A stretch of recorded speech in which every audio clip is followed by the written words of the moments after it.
Not every genuine relationship is meant to look the same forever. And that's one of the hardest things I've had to learn in ministry.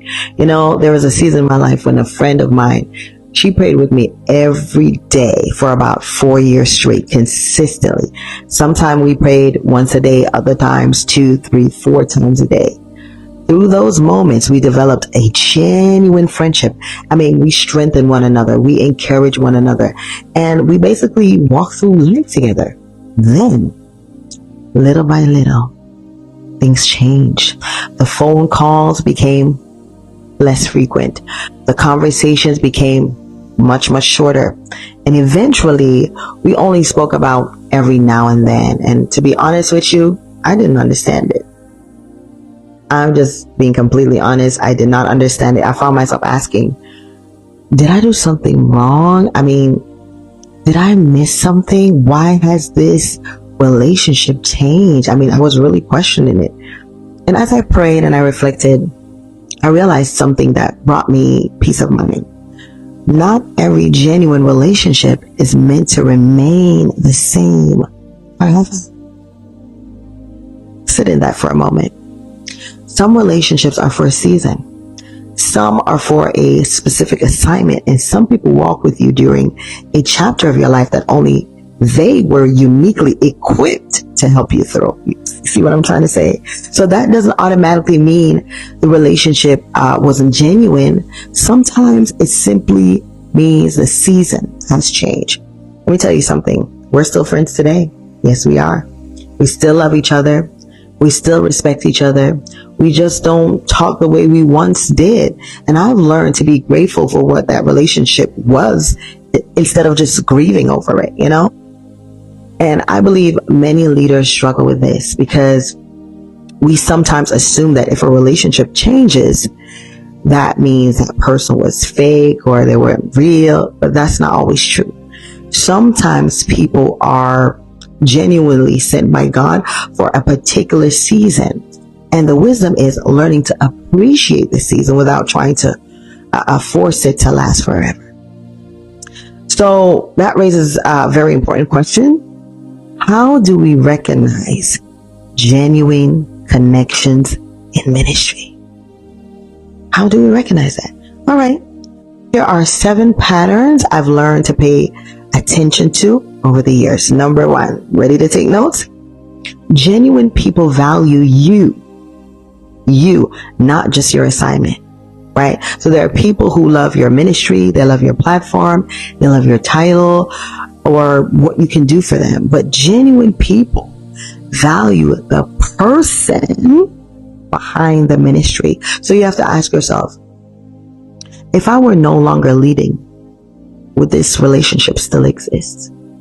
Think about that.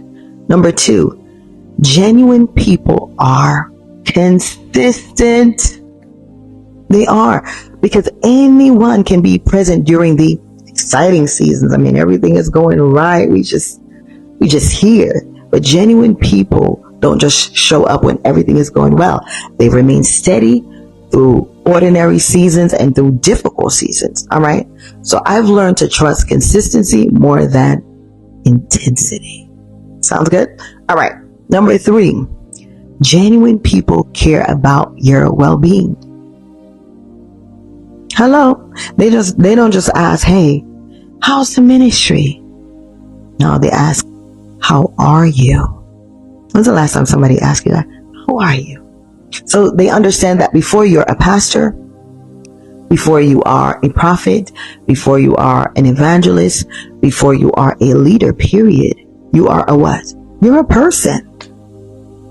Have they checked on you, the person, not the gift? Amen. Number 4 is genuine people can have honest conversations, right? So real relationships don't require pretending. We don't have to pretend. So you can disagree respectfully. You can ask hard questions, and you can work through misunderstandings without immediately, walking away. Healthy relationships value truth as much as they value peace.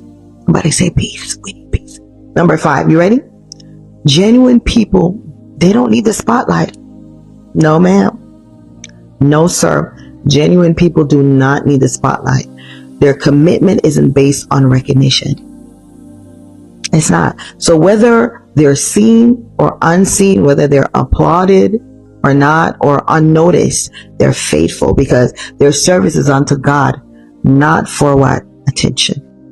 Amen. Let's go to number 6. Genuine people celebrate your growth. They celebrate it. They are not intimidated. They are not threatened by what God blesses you with. Amen. They don't compete with your calling.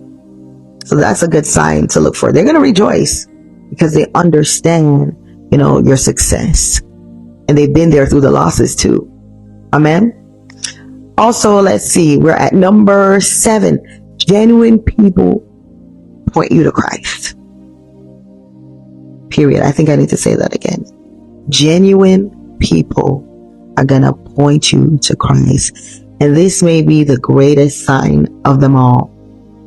Healthy relationships don't make you emotionally dependent on people. They encourage your relationship with Jesus Christ.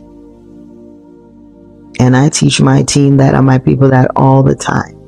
They remind you that while people may walk beside you, Christ remains your firm foundation. Amen. Christ is your firm foundation. And maybe that's the lesson I've been learning along the way. Sometimes God sends people into our lives for a season. It's not just because, hey, the relationship wasn't genuine, but the season is over. It accomplished its purpose, and I can't be mad at it. So instead of grieving every relationship that changes, we can thank God for what He did through it while remaining open to what He's going to do next, right? Not every genuine relationship is meant to look the same forever, and that's okay. I am Prophetess Nadine. Thank you so much for joining me. Make sure you like, comment, share, and subscribe. Until we meet again, Jesus is